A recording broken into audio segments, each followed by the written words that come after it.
Hai, pada video pembelajaran kedua ini mengangkat materi tentang menjelaskan tujuan, manfaat, konsep, dan variabel penelitian. Bersama saya, dosen pengampu mata kuliah penelitian pembelajaran Bahasa dan Sastra Indonesia, Endang Setiawati.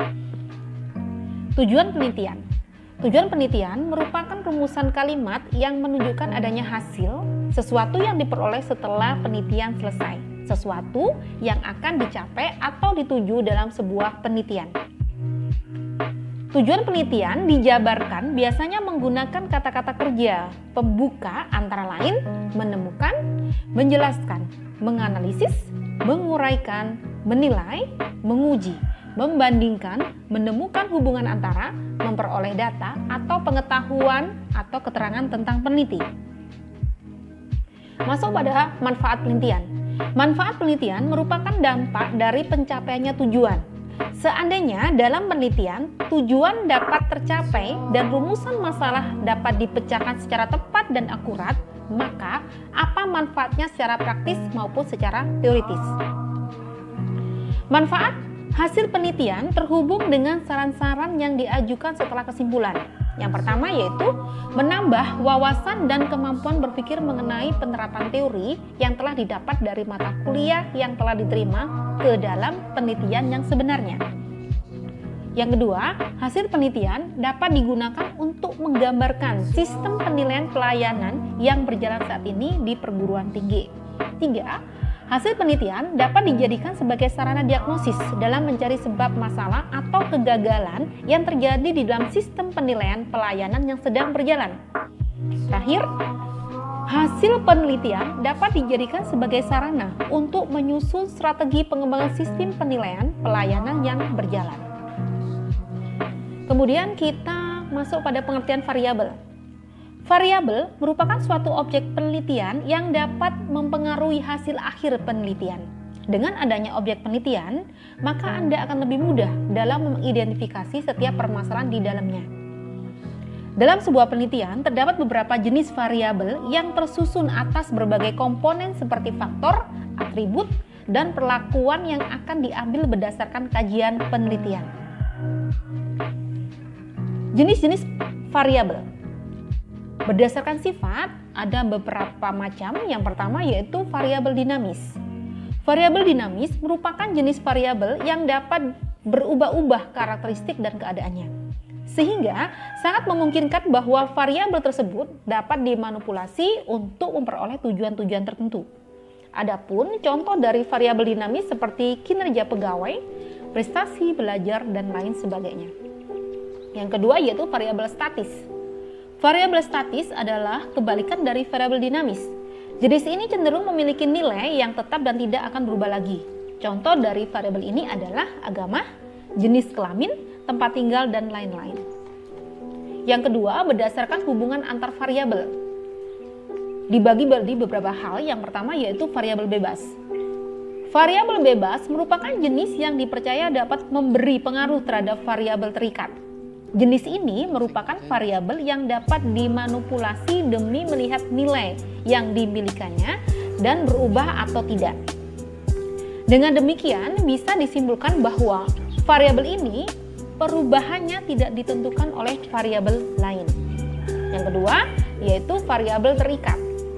Pengertian variabel terikat adalah nilai yang dapat diukur dalam suatu penelitian dan faktor apa yang dapat mempengaruhinya. Variabel jenis ini merupakan hasil respon dari variabel bebas. Variabel ini disebut terikat karena sangat tergantung kepada variabel independen. Bahkan dalam penelitian ilmiah, kedua jenis variabel ini selalu muncul bersamaan. Yang ketiga yaitu variabel kontrol. Variabel berikut merupakan jenis yang nilainya harus terus dipertahankan selama penelitian. Sehingga variabel kontrol disebut juga nama variabel konstan. Jenis ini bukanlah bagian dari percobaan, akan tetapi variabel ini tetaplah penting karena dapat mempengaruhi hasil penelitian. Yang ketiga, berdasarkan pengaruh antar variabel. Yang pertama yaitu variabel moderator. Variabel ini dapat mempengaruhi variabel lainnya dengan melemahkan maupun menguatkan hubungan pada variabel bebas dan terikat. Anda dapat menemukan variabel ini dalam penelitian yang bersifat kuantitatif dan kualitatif. Kemudian variabel intervening. Variabel intervening juga dapat berpengaruh pada variabel terikat dan variabel bebas. Namun bedanya variabel jenis ini tidak dapat diukur. Letak variabel intervening ada di antara kedua variabel tersebut. Tapi dengan kondisi ini, maka perubahan yang ada pada variabel terikat tidak akan mempengaruhi secara langsung. Yang keempat, berdasarkan statistik. Dibagi menjadi beberapa macam. Yang pertama yaitu variabel nominal. Pengertian variabel ini yaitu berguna sebagai pembeda terhadap data individu dan dijadikan menjadi sebuah kategori. Contohnya seperti pekerjaan, jenis kelamin, dan lain-lain. Yang kedua yaitu variabel ordinal. Variabel jenis ini biasanya ditulis dalam bentuk urutan ataupun ranking. Hal ini sering diterapkan pada saat penilaian siswa. Dalam variabel ini, perbedaan data satu dengan lainnya bersifat unik, sehingga tidak bisa diukur dengan data lain. Oleh sebab itu, perbedaan data tidak memiliki nilai apapun selain penempatan urutan saja. Kemudian variabel interval, hampir sama dengan variabel ordinal. Jenis ini juga memiliki kegunaan untuk mengurutkan data. Bedanya, dalam variabel interval lebih mengutamakan perbandingan nilai. Misalnya seperti pengukuran suhu, Celsius, Fahrenheit, dan juga Kelvin. Selanjutnya yaitu variabel rasio. Pengertian variabel rasio adalah jenis variabel yang memiliki data nol mutlak. Artinya angka 0 di sini memiliki nilai dan dapat dijadikan sebagai wakil angka. Misalnya saja penggunaan angka 0 pada tulisan tingkat polusi 0. Hal ini dapat diartikan bahwa pada penelitian tersebut tidak ada kadar polusi sama sekali.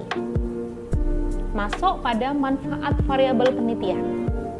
Variabel memiliki kegunaan untuk menyiapkan alat dan metode sebaik mungkin agar lebih ringkas saat dipakai pengumpulan data dan menganalisisnya secara tepat.